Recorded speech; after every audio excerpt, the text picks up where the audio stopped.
ಅಂತಃಕರಣ ಸುಖಾತ್ಮನೊಳಗೆ ದುಃಖ ಹೆಂಗೆ ಬರೋಕ್ಕೆ ಸಾಧ್ಯ ಐತಿ ಅಂತ ಪ್ರಶ್ನೆ ಮಾಡ್ತಾರೆ. ಆತ್ಮ ನಿತ್ಯ ಸುಖರೂಪಿನ. ಅದಕ್ಕೆ ಈ ಕರಣದೊಳಗೆ ಅಂತಃಕರಣದೊಳಗೆ ತೋರತಕ್ಕಂಥ ಸುಖ ದುಃಖದ ಭಾವ ಆತ್ಮನೊಳಗಿಲ್ಲ ನೋಡ ಅಂತಾರೆ. ಸುಖ ಪಡೋದು ದುಃಖ ಪಡೋದು ಎದ್ರ ಕೆಲಸ ಇದು? ಒಂದು ಸುಖ ಅನಿಸ್ತತಿ, ಒಂದು ದುಃಖ ಅನಿಸ್ತತಿ. ಇದು ಎದರೊಳಗಾಗತ್ತಪ್ಪ ಅಂದ್ರೆ ಕರ್ಣದೊಳಗೆ ಅಂತಃಕರಣದೊಳಗೆ ಆಗ್ತದಂತಾವು. ಆತ್ಮನಿಗಿಲ್ಲ ನೋಡ, ಆತ್ಮನೊಳಗೆ ಇದು ಇಲ್ಲ ನೋಡ ಅಂತ ಹೇಳ್ತಾರೆ. ಆತ್ಮನೊಳಗೆ ಯಾಕಿಲ್ಲ ಅಂದ್ರೆ ಸುಖ ದುಃಖದ ಮೂಲ ಕಾರಣ ಏನಾಗೈತಿ? ಹೆಂಗೆ ಸೂರ್ಯನೊಳಗೆ ಕತ್ಲಿಲ್ಲೋ, ಸೂರ್ಯನೊಳಗೆ ಕತ್ಲೈತೇನ? ಇಲ್ಲ. ಸೂರ್ಯ ಯಾವಾಗಲೂ ಬೆಳಗೋವನ ಸೂರ್ಯ. ಕತ್ಲ ಸೂರ್ಯನೊಳಗಿತ್ತ ಸೂರ್ಯ ಅನಿಸ್ಕೊಂತಿದ್ದಿಲ್ಲ. ಸೂರ್ಯನೊಳಗೆ ಕತ್ಲಿಲ್ಲ, ಹಂಗೆ ಆತ್ಮನೊಳಗೆ ದುಃಖ ಇಲ್ಲ, ಆತ್ಮನೊಳಗೆ ಸುಖ ದುಃಖದ ಭಾವ ಇಲ್ಲ. ಸೂರ್ಯ ಒಮ್ಮೆ ಬೆಳಗೋದು ಒಮ್ಮೆ ಬಂದಾಗೋದು ಮಾಡೋದಿಲ್ಲ, ಯಾವಾಗಲೂ ಬೆಳಕು ಅಂತ ಇರ್ತಾನೆ. ಹೆಂಗೆ ಆತ್ಮನೊಳಗೆ ಹೆಂಗೆ ಸೂರ್ಯನೊಳಗೆ ಕತ್ಲೆ ಎಂದೂ ತೋರುವುದಿಲ್ಲ, ಆತ್ಮನೊಳಗೆ ದುಃಖ ಎಂದೂ ತೋರುವುದಿಲ್ಲ. ಆತ್ಮನೊಳಗೆ ಅವಕಾಶನೇ ಇಲ್ಲ ಅದಕ್ಕೆ. ಆತ್ಮ ನಿರ್ವಿಕಾರ. ಹಂಗೆ ದುಃಖ ಸುಖ ಆತ್ಮನೊಳಗೆ ಹಚ್ಚಿತ್ತಂದ್ರೆ ಆತ್ಮನು ವಿಕಾರ ರೂಪಿನ ಅನಿಸ್ಕೊಂತಿದ್ದ. ಆತ್ಮ ವಿಕಾರ ರಹಿತದ, ನಿರ್ವಿಕಾರ. ಆತ್ಮನೊಳಗೆ ವಿಕಾರ ಇಲ್ಲ. ಅದು ನಿರ್ವಿಕಾರಿಯಾದಂಥ ಆತ್ಮನನ್ನು ಆತ್ಮೊಳಗೆ ಆಗೈತೆ ಅಂತ ಭಾಸಕತಿ. ದುಃಖ ಆತ್ಮನಿಗೆ ಆಯ್ತಂತ ಅನ್ಕೊಂತೇವೆ ನಾವು. ಆದರೆ ಸಾಮಾನ್ಯನಿಗೆ ಅನಿಸೋದಿಲ್ಲ, ಇದು ಸಾಧಕನಿಗೆ ಅನಿಸ್ತತೆ. ಮತ್ತು ಸಾಮಾನ್ಯನಿಗೆ ಆತ್ಮನು ಅಂತ ಒಂದು ಚೇತನ ಇದಕ್ಕೆಲ್ಲದಕ್ಕೂ ಕಾರಣ ಆಗೈತೆ ಅನ್ನೋ ಭಾವನೆ ಇರೋದಿಲ್ಲ ಅವನು. ಸಾಧಕನಿಗೆ ಸಂಶಯ ಬರ್ತದೆ. ಸಾಧಕನಿಗೆ ಸುಖ ದುಃಖ ಆತ್ಮದಲ್ಲೇ ತೋರ್ತೇನಪ್ಪ ಅಂತ ಅನಿಸ್ತತಿ. ಸಾಮಾನ್ಯ ಏನು ಅನಿಸ್ಕೊತಾನೆ? ದೇಹ ತಾನು ಅನ್ಕೊಂಡಿರ್ತಾನೆ, ಸುಖ ದುಃಖಾದಿಗಳು ತನಗ ಆಗ್ಯಾವ ಅನ್ಕೊತಾನ. ಆದರೆ ಅವ ಅನ್ಕೊಂಡಿದ್ದ ಬೇರೆ, ಇರೋದ ಬೇರೆ. ಸುಖ ದುಃಖಾದಿಗಳು ಏನಾಗ್ಯಾವ ಅಂತಾನವ ಆತ್ಮನಿಗೆ ಆಗ್ಯಾವ ಅನ್ಕೊತಾನ, ಇಲ್ಲ ಶರೀರಕ್ಕೆ ಆಗ್ಯಾವ ಅನ್ಕೊತಾನ. ಸಾಧಕಗೆ ಆತ್ಮಗ ಅದು ಅನಿಸ್ತತಿ. ಮತ್ತು ಸಾಮಾನ್ಯನಿಗೆ ಸುಖ ದುಃಖ ಶರೀರ ಪಡ್ತತೆ ಅನಿಸ್ತತಿ. ಸುಖ ದುಃಖ ಶರೀರಕ್ಕೆ ಆಕತಿ. ರೋಗ ರುಜಿಗಳು ಶರೀರಕ್ಕೆ ಬರ್ತಾವೆ. ಮುಪ್ಪು ಅವಸ್ಥೆಗಳು ಶರೀರದ ಬದಲಾಗವು. ಆದರೆ ದುಃಖ ಶರೀರಕ್ಕೆ ಆಗುವುದಿಲ್ಲ. ದುಃಖಿ ಆಗುವುದು ಅಂತಃಕರಣ. ದುಃಖದ ಭಾವ ಉದಯ ಆಗೋದು ಅಂತಃಕರಣದೊಳಗೆ. ಅದಕ್ಕೆ ಯಾರ ಅಂತಃಕರಣ ಪರಿಶುದ್ಧ ಇರ್ತೈತಿ ಅವ್ರ ಅಂತಃಕರಣ ನಿರ್ವಿಕಾರ ಆಕತಿ. ಯಾರ ಅಂತಃಕರಣ ಪರಿಶುದ್ಧ ಇರ್ತೈತಿ ಅವರಲ್ಲಿ ದುಃಖದ ಭಾವ ಉದಯ ಆಗೋದಿಲ್ಲ. ಯಾರ ಅಂತಃಕರಣ ಪರಿಶುದ್ಧ ಇರ್ತೈತಿ ಅದು ಆತ್ಮನ ಸ್ವರೂಪನ ತಾಳ್ತತಿ. ಯಾರ ಅಂತಃಕರಣದಲ್ಲಿ ರಾಗದ್ವೇಷಾದಿಗಳು, ಕಾಮಕ್ರೋಧಾದಿಗಳು, ಮೋಹ ಮದ ಮತ್ಸರಾದಿಗಳು, ಈ ದುರ್ಗುಣಗಳು ಇವು ಇರುವುದಿಲ್ಲ, ಇವಕ್ಕೆ ಯಾರು ಅಂಟ್ಕೊಂಡಿರೋದಿಲ್ಲ, ಅವರ ಅಂತಃಕರಣದೊಳಗೆ ಆತ್ಮನ ತೋರ್ತಾನೆ. ಆತ್ಮ ನಿರ್ವಿಕಾರಿ ಅದನ, ದುಃಖ ಇಲ್ಲದವನ. ಅದಕ್ಕೆ ಅಂಥವ್ರಿಗೆ ದುಃಖ ಆಗೋದಿಲ್ಲ. ಜ್ಞಾನಿಗಳಿಗೆ, ಸಂತರಿಗೆ, ಸತ್ಪುರುಷರಿಗೆ ದುಃಖ ಯಾಕೆ ಆಗೋದಿಲ್ಲ ಅಂದ್ರೆ ಅವರ ಆ ಅಂತಃಕರಣ ಪರಿಶುದ್ಧ ಆಗಿರ್ತದೆ. ನಂದು ನಿಂದು ಅನ್ನೋದಿಲ್ಲ. ಅಂದ್ರೆ ರಾಗದೇಶಾದಿಗಳು ಹುಟ್ಟಕ್ಕೆ ಕಾರಣ ಏನಪ್ಪ? ಭೇದ ಭಾವ. ಅಸೂಯೆ ಹುಟ್ಟಕ್ಕೆ ಕಾರಣ ಏನು? ಭೇದ ಭಾವ. ಮೋಹ ಹುಟ್ಟಕ್ಕೆ ಕಾರಣ ಏನು? ಭೇದ ಭಾವ. ಮದ ಹುಟ್ಟಕ್ಕೆ ಕಾರಣ ಏನು? ಭೇದ ಭಾವ. ಮತ್ಸರ ಹುಟ್ಟಕ್ಕೆ ಕಾರಣ ಏನು? ಭೇದ ಭಾವ. ಅದಕ್ಕೆ ಆತ್ಮನೊಳಗೆ ಇವು ಯಾವೂ ಇಲ್ಲ ನೋಡ. ಆತ್ಮನೊಳಗೆ ಇವು ಯಾವೂ ಇಲ್ಲ. ಆತ್ಮನೊಳಗೆ ವಿಕಾರ ಇಲ್ಲ, ದುಃಖ ಇಲ್ಲ, ಬಂಧನ ಆತ್ಮನಿಗಿಲ್ಲ. ಯಾರಲ್ಲಿ ವಿಕಾರ ಆಕತಿ, ಯಾರಲ್ಲಿ ದುಃಖ ಆಕತಿ, ಅವರಿಗೆ ಬಂಧನ ಐತಿ. ವಿಕಾರ ಶರೀರ ಆಕತಿ, ಇದು ಬಂಧಿಸಲ್ಪಡ್ತತಿ. ಇದು ಪಂಚವಾಯುಭೂತಗಳಿಂದ ಬಂಧಿಸಲ್ಪಡ್ತತಿ. ಅಂದ್ರೆ ಬಂಧಿಸಲ್ಪಡೋದು ಅಂದ್ರೆ ಏನಪ್ಪ? ಪಂಚವಾಯುಭೂತಗಳ ಆಧೀನದಾಗಿರೋದು, ಅದು ಹೇಳ್ದಂಗೆ ಕೇಳೋದು, ಅದರ ಬದಲಾವಣೆ ಆದಾಗ ಇದು ಬದಲಾವಣೆ ಆಗೋದು. ಹೆಂಗೆ ಜೈಲಿನ ಇಟ್ಟಾದ ಕೈದಿ ಅವ ಜೈಲಿನ ಅಧಿಕಾರಿ ಹೆಂಗೆ ಹೇಳ್ತಾನೆ ಕೇಳಬೇಕಲ್ಲಿ. ಹಂಗೆ ಇಲ್ಲಿ ಅಂತಃಕರಣದಲ್ಲಿದ್ದಂಥ ವಿಕಾರಗಳು, ಪಂಚವಾಯುಭೂತಗಳಂಥ ವಿಕಾರಗಳು, ಅದನ್ನು ಅನುಭವಿಸಬೇಕಾಗತ್ತೆ. ಅದು ಶರೀರಕ್ಕೈತಿ. ಈ ಪಂಚವಾಯುಭೂತಗಳ ಆಧೀನದಾಗಿ ಶರೀರ ಇರೋದ್ರಿಂದ ಇದಕ್ಕೆ ಬೇರೆ ದಾರಿನೇ ಇಲ್ಲ. ಇದಕ್ಕೆ ರೋಗ ರುಜಿಗಳು ಬರೋದ, ಹಸುವು ತೃಷಿಗಳ ಬಾಧೆ ಕಾಡೋದ, ನೀರಡಿಕೆ ಆಕತಿ, ದನು ಆಕತಿ, ಆಯಾಸ ಆಕತಿ, ಬಳಲಕ್ಕೆ ಆಕತಿ, ಹಸು ಆಕತಿ, ರೋಗ ರುಜಿಗಳು ಬರ್ತಾವು, ಹಂಗೆ ಸಾವು ಬರ್ತತಿ. ಇವೆಲ್ಲ ಯಾಕಂದ್ರಪ್ಪ ಇದು ಪಂಚವಾಯುಭೂತಗಳ ಆಧೀನದೊಳಗೈತಿ. ಪಂಚವಾಯುಭೂತಗಳ ಆಧೀನದಾಗಿದ್ದಂಥ ಈ ಶರೀರ ಪಂಚವಾಯುಭೂತಗಳಿಂದ ವಿಕಾರ ಆಗುವಂಥದ್ದು.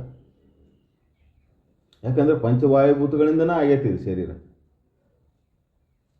ಅದಕ್ಕೆ ಆದರೆ ಅಜ್ಞಾನಿಗೆ ಏನು ಅನಿಸ್ತತಿ? ಅಜ್ಞಾನಿಗೆ ಶರೀರನ ದುಃಖ ಕೊಡ್ತೈತಿ, ಶರೀರನ ಸುಖ ಕೊಡ್ತೈತಿ ಅಂತ ಭಾಸ ಅನಿಸ್ತದೆ. ಇಂದ್ರಿಯಗಳ ಭೋಗದೊಳಗೆ ಇಂದ್ರಿಯಗಳನ್ನ ಸುಖ ಕೊಟ್ಟು ಅನಿಸ್ತತಿ, ನಾಲಿಗೆನ ಸುಖ ಕೊಡ್ತೇನೆ ಅನಿಸ್ತತಿ, ಕಣ್ಣು ನೋಡಿ ಸುಖ ಪಟ್ಟು ಅನ್ಕೊಂತಾನೆ. ಕಣ್ಣು ಸುಖ ಪಡಲಿಲ್ಲ, ಕಣ್ಣಿಗೆ ದನು ಆಕತಿ, ಕಣ್ಣಿಗೆ ಆಯಾಸ ಆಕತಿ, ಕಣ್ಣಿಗೆ ಬಳಲಿಕ್ಕೆ ಆಕತಿ, ಕಣ್ಣೊಳಗೆ ನೀರು ಬರ್ತಾವೆ. ಆದರೆ ಕಣ್ಣು ಸುಖ ಪಟ್ಟಿಲ್ಲ. ಸುಖ ಪಟ್ಟವ ಬೇರೆ, ಸುಖದ ಭಾವೋದಯ ಆಗಿದ್ದು ಬೇರೆ. ಸುಖ ಅನ್ನೋದು ಕಣ್ಣೊಳಗೆ ಬರಲಿಲ್ಲ, ಆದರೆ ಕಣ್ಣಿನ ಹಿಂದೆ ನಿಂತ್ಕೊಂಡು ನೋಡಾಕತ್ತಾವ. ಮನಸ್ಸು ಬುದ್ಧಿ ಅಂತಃಕರಣ ಏನೈತಲ್ಲ, ಅಲ್ಲೇ ಸುಖದ ಭಾವೋದಯ ಆಯ್ತು. ಅನ್ನ ಎಂಥ ಚಂದ ಐತಪ್ಪ ಇದು, ನನ್ನ ಸುಖದ ಭಾವೋದಯ ಆಯ್ತು. ಅದ ಭೂಮಿ ಬಾಯಿ ಬೆರಿಲಿ, ದುಃಖದ ಭಾವ ಎಲ್ಲಿ ಹೊಕ್ಕತ್ತೋ ಈ ಶರೀರ ಅಂತ ದುಃಖದ ಭಾವೋದಯ ಆಯಿತು. ಶರೀರ ದುಃಖ ಪಡಲಿಲ್ಲ, ಅಂತಃಕರಣದೊಳಗೆ ದುಃಖದ ಭಾವೋದಯ ಆಯ್ತು. ಕಣ್ಣಾಗ ನೀರು ಬರ್ತಾವೆ, ಹೊತ್ತಾಗ ದುಃಖ ಪಡೋದು ಯಾವ್ದು? ಕಣ್ಣು ದುಃಖ ಪಡೋದಿಲ್ಲ, ದುಃಖ ಪಡಾಕತ್ತಿದ್ದು ಅಂತಃಕರಣ. ಅದಕ್ಕೆ ಇದು ಕರ್ಣಕ್ಕೆ ಏನಾಕತ್ತಲ್ಲ, ಅಂತಃಕರಣದೊಳಗೆ ಏನಾಕತ್ತಲ್ಲ, ಸುಖ ದುಃಖದ ಭಾವಗಳು ಉದಯ ಆಕ್ಕವಲ್ಲ. ಈ ಸುಖ ದುಃಖದ ಭಾವಗಳು ಅಂತಃಕರಣದಲ್ಲಿ ಹುಟ್ಟಾದಂಥ ಸುಖ ದುಃಖದ ಭಾವಗಳು ಆತ್ಮನೊಳಗಿಲ್ಲ. ಆತ್ಮ ನಿರ್ವಿಕಾರಿ. ಆತ್ಮನಿಗೆ ಪಂಚವಾಯುಭೂತಗಳು ಏನು ಮಾಡೋಕ್ಕೆ ಸಾಧ್ಯ ಇಲ್ಲ.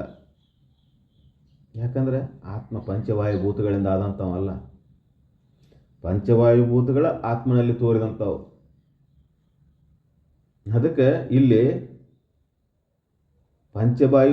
ಭೂತಗಳ ಆಧೀನದೊಳಗೆ ಆತ್ಮ ಇಲ್ಲ, ಅಂತಃಕರಣದ ಆಧೀನದೊಳಗೆ ಆತ್ಮ ಇಲ್ಲ, ಈ ಶರೀರದ ಆಧೀನದೊಳಗೆ ಆತ್ಮ ಇಲ್ಲ. ಆತ್ಮ ಎಲ್ಲದಕ್ಕೂ ಆಧಾರ ಅವನ ಆಧಾರದ ಮೇಲೆ ಇವೆಲ್ಲ ತೋರ್ಯಾವು. ಆದರೆ ಈ ತೋರಿಕೆನ ಸತ್ಯ ಅನ್ಸಾಕತ್ತೈತಿ. ಜಗತ್ತು ಸತ್ಯ ಅನಿಸ್ತತಿ, ಶರೀರ ಸತ್ಯ ಅನಿಸ್ತತಿ, ಶಾಶ್ವತ ಅನಿಸ್ತತಿ. ಆದರೆ ಇವು ಸತ್ಯ ಅಸತ್ಯ ಕೂಡಿದ್ರು ಇವು ದುಃಖ ಪಡೋದಿಲ್ಲ. ಯಾವ ಶರೀರ ಆಗಲಿ, ಜಗತ್ತಿನ ವಿಷಯಾದಿಗಳಾಗಲಿ, ಇಂದ್ರಿಯಗಳಾಗಲಿ, ದುಃಖ ಸುಖ ಭಾವ ಉದಯ ಆಗೋದು ಅಂತಃಕರಣದೊಳಗೆ, ಕಾಮ ಕ್ರೋಧ ಭಾವ ಉದಯ ಆಗೋದು ಅಂತಃಕರಣದೊಳಗೆ, ಮೋಹ ಮದ ಮತ್ಸರಾದಿಗಳು ಹುಟ್ಟೋದು ಅಂತಃಕರಣದೊಳಗೆ, ಶರೀರದೊಳಗೆಲ್ಲ. ಸಿಟ್ಟು ಎಲ್ಲಿ ಬರ್ತತಿ ಮನುಷ್ಯನಿಗೆ? ಕೈ ಒಳಗೆ ಸಿಟ್ಟು ಬರೋದಿಲ್ಲ. ಸಿಟ್ಟು ಕೈ ಒಳಗೆ ಸಿಟ್ಟು ಬರ್ತತಾನೆ, ಕಾಲಿನೊಳಗೆ ಸಿಟ್ಟು ಬರ್ತತಾನೆ, ಕಣ್ಣಿನೊಳಗೆ ಸಿಟ್ಟು ಬರ್ತತಾನೆ. ಸಿಟ್ಟು ಬಂದಾಗ ಹಂಗೆ ಮಾಡ್ತಾವು, ಆದರೆ ಸಿಟ್ಟು ಅಲ್ಲಿ ಬಂದಿದ್ದಲ್ಲ, ಕೋಪ ಅಲ್ಲಿ ಬಂದಿದ್ದಲ್ಲ, ಹಂಗೆ ದ್ವೇಷನೂ ಅಲ್ಲಿ ಬಂದಿದ್ದಲ್ಲ, ಮೋಹನೂ ಈ ಇಂದ್ರಿಯಗಳಲ್ಲಿ ಬಂದಿದ್ದಲ್ಲ. ಮದ ಹುಟ್ಟಿದ್ದು ಇಂದ್ರಿಯಗಳಲ್ಲೆಲ್ಲ. ಅದಕ್ಕೆ ಇದೆಲ್ಲ ಹುಟ್ಟತಕ್ಕಂಥದ್ದು ಅಂತಃಕರಣದೊಳಗೆ. ಈ ಅಂತಃಕರಣದಾಗ ಇವೆಲ್ಲ ಹುಟ್ಟತಾವಲ್ಲ, ಕಾಮ, ಕ್ರೋಧ, ಲೋಭ, ಮೋಹ, ಮದ, ಮತ್ಸರಾದಿಗಳು, ಸುಖ ದುಃಖದ ಭಾವಗಳು. ಇದರಿಂದ ಉಂಟಾಗತಕ್ಕಂಥದ್ದು ಏನು ಮನುಷ್ಯ ಏನು ಹಿಡ್ಕೊಂಡಾನಲ್ಲ ಇದನ್ನೆಲ್ಲ, ಇದರಿಂದ ಚಿಂತೆ ಹುಟ್ಟತತಿ, ಇದರಿಂದನೇ ದುಃಖ ಆಕ್ಕತಿ. ಇದರಿಂದ ಶರೀರ ದಣ್ಣದ್ರೆ ಬೇರೆ, ಶರೀರಕ್ಕೆ ಬಳಲಿಕ್ಕೆ ಆದರೆ ಬೇರೆ, ಶರೀರಕ್ಕೆ ಹಸುವಾದರೆ ಬೇರೆ. ಆದರೆ ಇಲ್ಲಿ ದಣಿದು ಕೆಡುವುದು ವಿಕಾರ ಆಗೋದು ಶರೀರ ಅಷ್ಟ ಆಗಲಿಲ್ಲ. ಶರೀರವನ್ನು ನಂಬಿ, ಜಗತ್ತನ್ನು ನಂಬಿ ವಿಕಾರವಾಗ್ತಕ್ಕಂಥದ್ದು ಅಂತಃಕರಣ. ಅಂತಃಕರಣ ಆಕಾರ ಇಲ್ಲ, ಆದರೆ ಅಂತಃಕರಣನೂ ಜಡ ಇಲ್ಲ.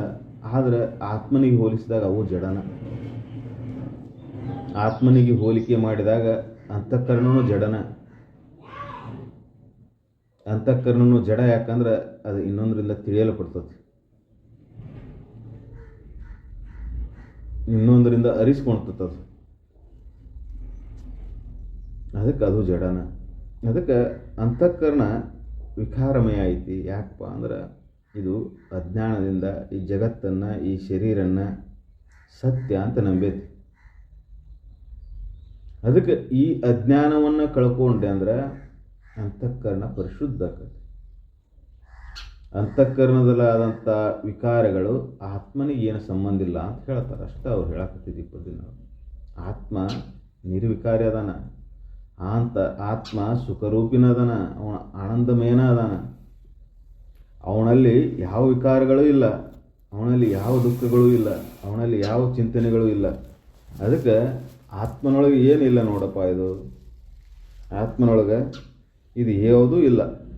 ಅದಕ್ಕೆ ಆತ್ಮನನ್ನು ನೀ ನಂಬಿದ್ದಾದ್ರೆ, ಆತ್ಮನ ನೀನಂತ ಸತ್ಯವನ್ನು ತಿಳಿದಿದ್ದಾದ್ರೆ ವಿಕಾರ ನಿನ್ನೊಳಗೂ ಇಲ್ಲ. ಈಗ ಶರೀರ ನಾನಂತ ತಿಳ್ಕೊಂತಿ, ಶರೀರ ನಾನಂತ ತಿಳ್ಕೊಂಡ ಕಾರಣದಿಂದ ಅಂತಃಕರಣ ಮಲಿನಾತಿ. ಅಂತಃಕರಣದೊಳಗೆ ಸುಖ ದುಃಖದ ಭಾವಗಳು ಇದೆ ಅದು. ಆದರೆ ಅಜ್ಞಾನಿಗೆ ಸುಖ ದುಃಖ ಪಟ್ಟಿದ್ದು ಶರೀರ ಅಂತ ತಿಳ್ಕೊತಾನೆ. ಯಾಕೆ? ಜಡಮತಿ, ಅಷ್ಟೊಂದು ಜಡಿಮತಿ. ಸ್ವಲ್ಪ ಸಾಧಕಗೆ ಇವು ಅಂತಃಕರಣಕ್ಕಾದು ಅಂತ ತಿಳ್ಕೊತಾನ. ಆದರೆ ಆತ್ಮನಿಗೆ ಆರೋಪಿಸ್ಕೊತಾನ. ಆತ್ಮನೊಳಗೆ ಸುಖ ಆಯ್ತು, ಆತ್ಮನೊಳಗೆ ದುಃಖ ಆಯ್ತು ಅಂತ ಆರೋಪಿಸ್ಕೊತಾನ. ಸಂಪೂರ್ಣ ತಿಳಿದ ಮೇಲೆ ಇವು ಆತ್ಮನಿಗೆ ಏನಿಲ್ಲಪ್ಪ, ಅಂತಃಕರಣದೊಳಗಾಗ್ಯಾವು. ನನಗೇನಾಗಿಲ್ಲ, ಮನಸ್ಸು ಕೆಟ್ಟದ್ದು, ನನಗೇನಾಗಿಲ್ಲ, ಬುದ್ಧಿ ಕೆಲಸ ಮಾಡವಲ್ದು. ಬುದ್ಧಿ ಕೆಲಸ ಮಾಡೋದು, ಕೆಲಸ ಮಾಡ್ಲಕ್ಕತ್ತಿದ್ದು ಬಿತ್ತಿದ್ದು ತಿಳಿತಿ, ಮಬ್ಬಾಗಿದ್ದು ಚುರುಕಾಗಿದ್ದು. ನನಗೇನಾಗಿಲ್ಲ, ಚಿತ್ತ ಚಂಚಲ ಆಗೈತಿ. ನನಗೇನಾಗಿಲ್ಲ, ನಾನು ದೊಡ್ಡವನು, ಅಹಂಕಾರ ಬಂದೈತೆ ಅಷ್ಟೇ. ನನಗೇನಾಗಿಲ್ಲ, ಅಹಂಕಾರ ಬಂದೈತಿ. ನನಗೇನಾಗಿಲ್ಲ, ನಾನು ಹುಟ್ಟವ ಸಾಯವ ಅಂತ ತಿಳ್ಕೊಂಡೇನಿ, ಅದಕ್ಕೆ ದುಃಖ ಆಗತ್ತೈತಿ. ನನಗೆ ಏನೂ ಆಗಿಲ್ಲ. ಹುಟ್ಟುವುದು ಸಾಯುವುದು ಶರೀರ ಅಂತ ತಿಳ್ಕೊಂಡ್ರೆ ನನಗೇನಾಗಿಲ್ಲ. ನಾನು ಜೀವಾತ್ಮ, ನಾನು ಹುಟ್ಟವ, ನಾನು ಸಾಯವ ಅಂತ ಹಿಂಗೆ ತಿಳ್ಕೊಂಡೇನಿ, ಅದಕ್ಕೆ ದುಃಖ ಆಗೈತಿ. ಅದಕ್ಕೆ ಈ ಅಂತಃಕರಣದೊಳಗೆ ಇದ್ದಂಥ ದೋಷಗಳು ಆತ್ಮನಿಗಿಲ್ಲ ನೋಡ. ಆತ್ಮನಿಗೆ ಯಾವ ಇಲ್ಲ. ಶರೀರ ದೋಷಗಳು ಬೇರೆ, ಅಂತಃಕರಣದ ದೋಷಗಳು ಬೇರೆ. ಆತ್ಮನೊಳಗೆ ಯಾವ ದೋಷಗಳಿಲ್ಲ. ಶರೀರ ದೋಷ ಪಂಚವಾಯುಭೂತಗಳಿಂದ ಆಕತಿ. ಪಂಚವಾಯುಭೂತಗಳಲ್ಲಿ ಏರಪೇರಾದಾಗ ಗಾಳಿ ಹೆಚ್ಚಿಗೆಯಾಗಿ ಗಾಳಿ ತಂಪನ ಗಾಳಿ ಬಿಟ್ಟೆ ಅಂದ್ರೆ ಅದು ಒಂದು ಸ್ವಲ್ಪ ಯಾವುದರ ಒಂದು ದ್ವಾರದಿಂದ ಒಳಗೆ ಸೇರ್ಕೊಂತಂದ್ರೆ ಶೀತ ಆಕತಿ. ಹೊರಗೆ ಬಿಸಿ ಆದಾಗ ನೆತ್ತಿಕಾಯ್ತು ಅಂದ್ರೆ ಶರೀರನ ಬಿಸಿ ಆಕತಿ, ಒಳಗೆ ಜಳ ಆಕತಿ, ಆಕತಿ ಶರೀರ. ಹಿಂಗೆ ಹೊರಗಿನ ವಾತಾವರಣಕ್ಕೆ ಪ್ರಕೃತಿ ಒಳಗೇನು ಪಂಚವಾಯುಭೂತಗಳದಾವ, ಆ ಪ್ರಕೃತಿಯೊಳಗಿನ ಪಂಚವಾಯುಭೂತಗಳು ಅಂತಃಕರಣದ ಮೇಲೆ ಪರಿಣಾಮ ಬೀರುವುದಿಲ್ಲ, ಶರೀರ ಮೇಲೆ ಪರಿಣಾಮ ಬೀರುತ್ತಾವೆ. ಶರೀರ ನಾನಂತ ತಿಳ್ಕೊಂಡು ಕುಂತಿರೋದ್ರಿಂದ ಶರೀರಕ್ಕೆ ಬಂದಂಥ ರೋಗ ರುಜಿಗಳು, ನೋವು ನಲಿವು, ಹಸು ತೃಷಿಗಳು ನನಗಾಗ್ಯಾವ ಅಂತ ಇವ ಆರೋಪಿಸ್ಕೊಂತಾನೆ. ಅದಕ್ಕೆ ಅಂತಃಕರಣ ವಿಕಾರ ಆಕೈತಿ. ಇದು ಅಂತಃಕರಣದವರೆಗೆ ಹೋಗಿ ನಿಲ್ತತಿ, ಆತ್ಮನಿಗೆ ಏನಿಲ್ಲ. ಆತ್ಮ ನಿರ್ವಿಕಾರಿ ಅದಾನ, ಆನಂದಮಯ ಅದಾನ, ಸುಖ ಸ್ವರೂಪನದ. ಆತ್ಮ ಯಾವಾಗಲೂ ನಿತ್ಯ ಆನಂದ, ಪರಿಪೂರ್ಣ ಆನಂದ ಸ್ವರೂಪನ ಆತ್ಮ. ಆತ್ಮನಿಗೆ ಯಾವುೂ ದೋಷಗಳಿಲ್ಲ. ಇದನ್ನು ಅನುಭವದಿಂದ ನೋಡಬೇಕು. ಅದಕ್ಕೆ ವಿವೇಕ ಜಾಗ್ರ ಮಾಡ್ಕೋಬೇಕಾಕತಿ. ವಿವೇಕ ಜಾಗ್ರ ಮಾಡಿಕೊಂಡು ನಿತ್ಯ ಸಾಧನ ಮಾಡ್ಕೋತ ಅನುಭವದಿಂದ ನೋಡ್ಕೋತ ಹೋದಾಗ ಕೆಟ್ಟಿದ್ದು ಯಾವುದು ಶರೀರ, ರೋಗ ಬಂದಿದ್ದೆ ಅದಕ್ಕೆ ಶರೀರಕ್ಕೆ, ದುಃಖ ಆಗಿದ್ದೆಲ್ಲಿ, ಕೆಟ್ಟ ಅನಿಸಿದ್ದೆಲ್ಲಿ ಮನಸ್ಸಿನಾಗ, ಚಲೋ ಅನಿಸಿದ್ದೆಲ್ಲಿ ಮನಸ್ಸಿನಾಗ. ಕೆಟ್ಟ ವಿಚಾರ ಮಾಡಿದ್ದು ಬುದ್ಧಿ ಒಳಗೆ, ಕೆಟ್ಟಿದ್ದು ಬುದ್ಧಿ, ಚಲೋ ಆಗಿದ್ದು ಬುದ್ಧಿ. ಈಗ ಏನು ಚಲೋ ಬುದ್ಧಿ ಬಂದತ್ರಿ ಅವಾಗ? ಎಷ್ಟು ಚಲೋ ಬುದ್ಧಿ ಬಂದತ್ತಂದ್ರೆ ಎಲ್ಲ ಕುಡಿದು ಬಿಟ್ಟಾನ, ಇದನ್ನು ಬಿಟ್ಟಾನ, ಎಲ್ಲ ಬಿಟ್ಟಾನ, ಭಾಳ ಚಲೋ ಬುದ್ಧಿ ಬಿಡ್ತಾನೆ. ಬುದ್ಧಿ ಕೆಟ್ಟಿ, ಬುದ್ಧಿ ಚಲೋ ಆಯಿತು. ಆದ್ರೆ ಹಂಗೆ ನೋಡ್ಕೊಂತ ಹೋದ್ರೆ ಕೆಡುವಂಥದ್ದು ಬುದ್ಧಿ, ಚಲೋ ಆಗೋದಂಥ ಬುದ್ಧಿ, ವಿಕಾರ ಆಗೋದಂಥದ್ದು ಮನಸ್ಸು, ಚಂಚಲ ವೃತ್ತಿ, ನಿಶ್ಚಲ ವೃತ್ತಿ, ಇವೆಲ್ಲ ವೃತ್ತಿಗಳು ಆತ್ಮನಿಗಿಲ್ಲ. ಮನಸ್ಸಿನೊಳಗೆ, ಬುದ್ಧಿಗೆ, ಚಿತ್ತಕ್ಕೆ, ಎಲ್ಲದಕ್ಕೂ ಒಂದೊಂದು ವೃತ್ತಿ ಅದಾವೆ. ಅದಕ್ಕೆ ಇದೆಲ್ಲದರ ಮೇಲೆ ಉಂಟಾಗತಕ್ಕಂಥ ದೋಷಗಳೇನದಾವು ಅಂತಃಕರಣದೊಳಗೆ ತೋರ್ಕೊಂತಾವೆ. ಪ್ರಕೃತಿ ಒಳಗಾಗಿದ್ದು ಶರೀರಕ್ಕೆ ಬಂತು, ಶರೀರದೊಳಗಾಗಿದ್ದು ಅಂತಃಕರಣಕ್ಕೆ ಬಂತು. ನನಗಾಯ್ತು ಅಂತ ಹಿಡ್ಕೊಂಡು ಕೂತಿದ್ರಿಂದ ಅಂತಃಕರಣ ಬಂತು. ಪ್ರಾಜ್ಞ ಅಥವಾ ಜ್ಞಾನಿ ಸಂತ ಏನು ಮಾಡಿರ್ತಾನ, ಶರೀರಕ್ಕಾಗಿದ್ದು ಅಂತಃಕರಣಕ್ಕೆ ಹೋಗಿದ್ದಿಲ್ಲ, ಅಂತಃಕರಣಕ್ಕಾಗಿದ್ದು ಆತ್ಮನಿಗೆ ಆರೋಪಿಸ್ಕೊಳ್ಳೋದಿಲ್ಲ. ಅಷ್ಟೇ ಅಲ್ಲ, ಶರೀರ ನಾನಲ್ಲ ಅಂತ ಭಾವ ಗಟ್ಟಿಯಾಗಿ ನಿಂತಿರ್ತಾನೆ. ಪಂಚವಾಯುಭೂತಗಳು ಅವನ ಆಧೀನದಾಗಿರ್ತಾವೆ. ಯಾಕೆ ಅವನ ಆಧೀನದಾಗಿರ್ತಾನೆ? ಅವನ ಶರೀರ ಅಲ್ಲ. ಶರೀರದ ಆಧೀನದೊಳಗೆ ಪಂಚವಾಯುಭೂತಗಳು ಎಂದೂ ಬರೋದಿಲ್ಲ. ಆದರೆ ಆತ್ಮನ ಆಧೀನದೊಳಗೆ ಪಂಚವಾಯುಭೂತಗಳು ಯಾವಾಗಲೂ ಅದಾವೆ. ಯಾಕೆ ಅವನ ಆಧೀನದೊಳಗೆ ಅದಾವ ಅಂದ್ರೆ ಇವು ಯಾವ ಅವನೇನು ಮಾಡೋಕ್ಕೆ ಸಾಧ್ಯ ಇಲ್ಲ. ಅವನಿಗೆ ಭಯನೇ ಇಲ್ಲ. ಈ ಪಂಚವಾಯುಭೂತಗಳ ಭಯ ಅವನಿಗಿಲ್ಲ. ಶರೀರಕ್ಕಿರಬಹುದು ಭಯ, ಆದರೆ ಆ ಭಯ ಅಂತಃಕರಣಕ್ಕೆ ಮುಟ್ಟೋದೇ ಇಲ್ಲ ಅವನು. ಯಾಕಂದರೆ ಶರೀರ ಬೇರೆ ಅಂತ ಸರಿಸಿಟ್ಟುಬಿಟ್ಟಾನು. ಶರೀರ ಬೇರೆ ಅಂತ ಸರಿಸಿಟ್ಟವಾಗ ಆತ್ಮನಲ್ಲಿ ವಿಕಾರ ಮುಟ್ಟೋದು ದೂರ ಉಳಿತು.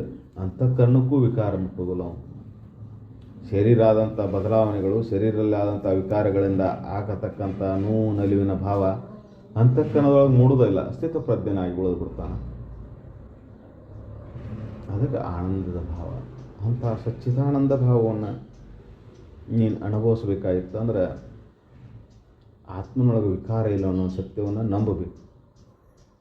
ಅದನ್ನು ಅನುಭವದಿಂದ ನೋಡಬೇಕು. ಅದನ್ನು ನಿತ್ಯ ನೆನಿಬೇಕು. ಆತ್ಮ ಸತ್ಯ, ನಿತ್ಯ, ಪರಿಪೂರ್ಣ. ಆತ್ಮ ಆನಂದಮಯ ಅದಾನ, ಆತ್ಮ ಸುಖರೂಪಿ ಅದಾನ, ಆತ್ಮ ಅನಂತದಾನ, ಆತ್ಮ ಅಚ್ಯುತದಾನ ಅಂಥೇಳಿ ನೆನಿಬೇಕು. ಆತ್ಮನ ಮನಬುದ್ಧಿಯಾದಿಗಳಲ್ಲಿ ನೆನಿಬೇಕದನ್ನು. ಅದಕ್ಕೆ ಗುರುನಾಮಸ್ಮರಣೆ ಎದಕ್ಕೆ ಮಾಡೋದು ಅಂದ್ರೆ ಗುರು ಆತ್ಮಸ್ವರೂಪನ ಅದಾನ, ಗುರು ಆನಂದಮಯನ ಅದಾನ, ಗುರು ನಿರ್ವಿಕಾರಿ ಅದಾನ. ನಾವು ಗುರು ಅಂದ ಕೂಡಲೇ ಶರೀರ ನೆನಪು ಮಾಡ್ಕೊತೀವ, ಅಲ್ಲ, ಸಚ್ಚಿದಾನಂದ ಸ್ವರೂಪವನ್ನು ನೆನಪು ಮಾಡ್ಕೋಬೇಕು. ಯಾಕಂದರೆ ಗುರು ಸಚ್ಚಿದಾನಂದ ಸ್ವರೂಪನ ಅದಾನ. ಇದಕ್ಕೆ ಅವನ ನೆನಪು ಮಾಡ್ಕೋತ ಅದ ಭಾವದಾಗ ಉಳಿದಿದ್ದಾದ್ರೆ ಆನಂದ ಸ್ವರೂಪನ ತಾಳ್ತೇವೆ, ಅದ ನಾವು ಅದೇವು ಅನ್ನೋದು ಅನುಭವ ಆಗ್ತದೆ. ಅದಕ್ಕೆ ಇಲ್ಲಿ ಈ ಪದ್ಯದೊಳಗೆ ಅವರು ಸ್ಪಷ್ಟವಾಗಿ ಹೇಳಿದ್ದಂದ್ರೆ, ಅಂತಃಕರಣದಲ್ಲಾದಂಥ ದೋಷಗಳು ಆತ್ಮನಿಗಿಲ್ಲ. ನಿನ್ನ ಮನಸ್ಸು ಕೆಡಬಹುದು, ಬುದ್ಧಿ ಕೆಡಬಹುದು, ಚಿತ್ತ ಚಂಚಲ ಆಗ್ಬೋದು, ಆದರೆ ಆತ್ಮನಿಗೆ ಯಾವ ದೋಷ ಇಲ್ಲ ನೋಡಪ್ಪ ಅಂತ ಹೇಳ್ತಾರೆ.